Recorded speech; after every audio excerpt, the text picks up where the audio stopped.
Hello दोस्तों, YouTube channel Indian knowledgeable में आपका स्वागत है। दोस्तों, आप सबके मन में कहीं ना कहीं एक सवाल जरूर उठता है कि हमारी धरती घूमती है, लेकिन कैसे घूमती है, किस बेस पे घूमती है, किस आधार पे घूमती है। जी हाँ दोस्तों, हमारी धरती सूरज के कितना चक्कर लगाती है और कैसे इसकी पूरी जो घूर्णन करने की इसकी जो दिशा होती है वो किस हिसाब से चलती है।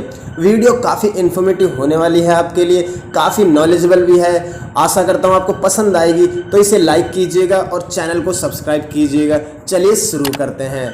धरती लगातार घूम रही है, एक तो सूरज के चारों तरफ, दूसरा अपनी धुरी पर, जैसे कोई बास्केटबॉल किसी खिलाड़ी की उंगली पर घूमती है। जी हाँ दोस्तों, ये बातें तो हम सब बचपन से ही पढ़ते आ रहे हैं और जानते हैं, लेकिन क्या आप ये जानते हैं कि धरती की गति कितनी है, इसकी अपनी धुरी पर घूमने की गति और सूरज के चारों तरफ घूमने की गति कितनी है। इतना ही नहीं, हम आपको इसके आगे की बात भी बताएंगे कि हमारा सौर मंडल अपने आकाश गंगा यानी मिल्की वे का कितना तेज चक्कर लगाता है। तो वीडियो में बने रहिए अंत तक।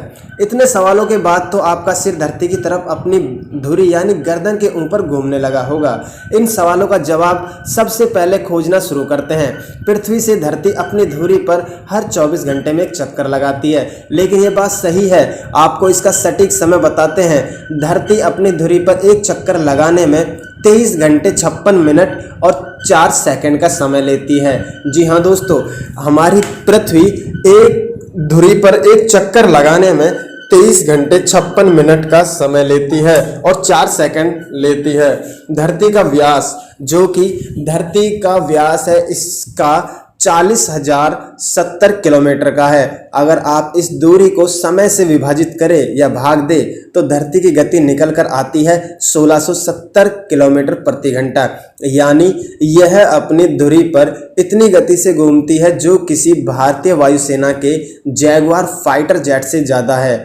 जैगुआर 1350 किलोमीटर प्रति घंटा की गति से उड़ता है। वहीं धरती सूरज के चारों तरफ चक्कर लगाने के लिए 1.10 लाख किलोमीटर प्रति घंटा की रफ्तार से चलती है। ये खुलासा किया है न्यूयॉर्क के इथाका स्थित कॉर्नेल यूनिवर्सिटी के एस्ट्रोनॉमर्स ने।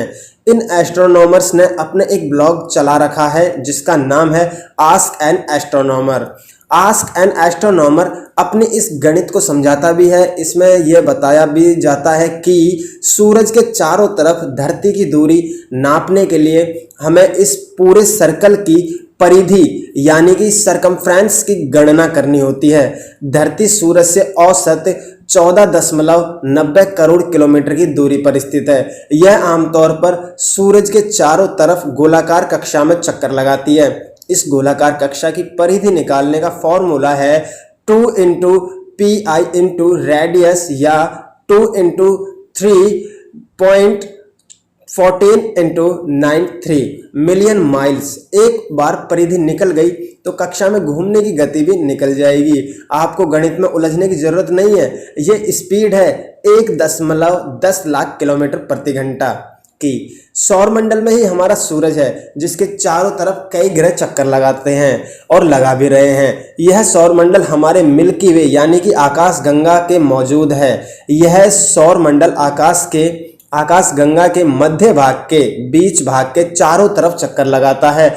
एस्ट्रोफिजिस्ट से ये बात जानते हैं कि हमारी आकाश गंगा भी अपने मध्य भाग के, जो कि हमारी आकाश गंगा का बीच वाला भाग है, उसके चारों तरफ चक्कर लगा रही है, क्योंकि ये निष्कर्ष हर तारे के मूवमेंट पर निकाला गया है जो कि हमारे स्टार्स होते हैं। कैरोलिना स्टेट यूनिवर्सिटी की एस्ट्रोफिजिस्ट कैटी मैक कहती है कि आकाश गंगा में मौजूद तारों की पोजीशन बदलती रहती है। इसके मध्य भाग के चारों तरफ सारे तारे घूमते रहते हैं, कुछ अपनी धुरी पर भी घूमते हैं। हमारा पूरा सौरमंडल आकाश गंगा के मध्य भाग के चारों तरफ तेजी से घूम रहा है। कैटी इसे समझाने के लिए एक बेहतरीन उदाहरण देती है। कैटी कहती है कि अगर मैं चलना शुरू करूं तो मैं कह सकती हूं कि मैं आगे बढ़ रही हूं, क्योंकि मेरे पीछे इमारतें छूट रही है। इन्होंने एक उदाहरण दिया, इसे आप समझने की कोशिश कीजिए। मेरे आगे से पीछे की ओर जा रही है, लेकिन जब आप चलते हुए किसी दूसरी या दूर स्थित चीज को देखते हैं तो ऐसा लगता है कि वो घूम रहा है, लेकिन बेहद धीमी गति से। जैसे कोई पहाड़, यह निर्भर करता है आपकी पोजीशन और गति पर कि आप दूर स्थित उस पहाड़ को कितनी तेज घूमते हुए देख पाते हैं। सवाल यह है कि हमारा सौर मंडल अपनी आकाश गंगा के बीच वाले भाग के चारों तरफ कितनी गति से घूम रहा है। इसका जवाब यह है कि हमारा सौर मंडल आकाश के मध्य भाग के चारों तरफ 7.20 लाख किलोमीटर प्रति घंटा की रफ्तार से चक्कर लगा रहा है। आकाश गंगा के चारों तरफ काफी दबाव और खिंचाव है। इसे अन्य आकाश गंगाएं और उनका समूह इसे खींचता है, दबाता है। हमारा सौर मंडल अन्य तारों की गति के अनुरूप आकाश गंगा में अपनी गति कम या ज्यादा तय करता है। कैटी यह भी कहती है कि हमें धरती, सूरज या सौर मंडल की गति का इसलिए पता नहीं चलता क्योंकि हम खुद भी धरती पर घूम रहे हैं। ये ठीक वैसा ही है जैसे हवाई जहाज में बैठे पैसेंजर्स को ये पता नहीं चलता कि उनकी गति कितनी है। जब प्लेन टेक ऑफ करता है सिर्फ तभी पैसेंजर्स को उसकी गति का थोड़ा अंदाजा लगता है। एक बार प्लेन हवा में पहुंच गया तब आपको उसकी गति पता नहीं चलती। वैसे ही दोस्तों, अगर आप किसी बस में बैठते हैं या ट्रेन में ट्रैवल करते हैं तो उसको क्योंकि आप चलते हुए देख पाते हैं, और जिस चीज को, जिस वाहन में या जिस व्हीकल में आप बैठे हुए हैं, अगर उसे आप चलते हुए ना देख पाए तो उसे भी आप एक उदाहरण समझ सकते हैं।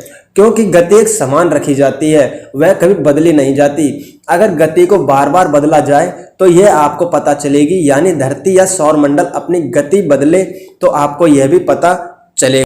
दोस्तों, धरती अपने सौर मंडल की गति देखनी है तो आपको इसके बाहर देखना होगा। जैसे आप प्लेन या ट्रेन की खिड़की से बाहर देखकर उसकी गति का अंदाजा लगाते हैं, या फिर पीछे जाते हुए लैंडस्केप को देखकर हमें धरती की गति का पता इसलिए नहीं चलता क्योंकि हम धरती के ऊपर खड़े होते हैं और धरती की गति सिर्फ सूरज के चारों तरफ चक्कर लगा रही है, वही हम देख पाते हैं, या फिर उसकी धुरी पर घूम रहे जैसे कि प्लेन में होता है। दोस्तों, अगर वीडियो अच्छा लगा हो तो लाइक कीजिएगा और चैनल को सब्सक्राइब कीजिएगा। ऐसी ही वीडियो पाने के लिए हमारे बेल आइकन को भी ऑन कीजिएगा ताकि नोटिफिकेशन सबसे पहले आपको मिले। मिलते हैं नेक्स्ट वीडियो में। धन्यवाद।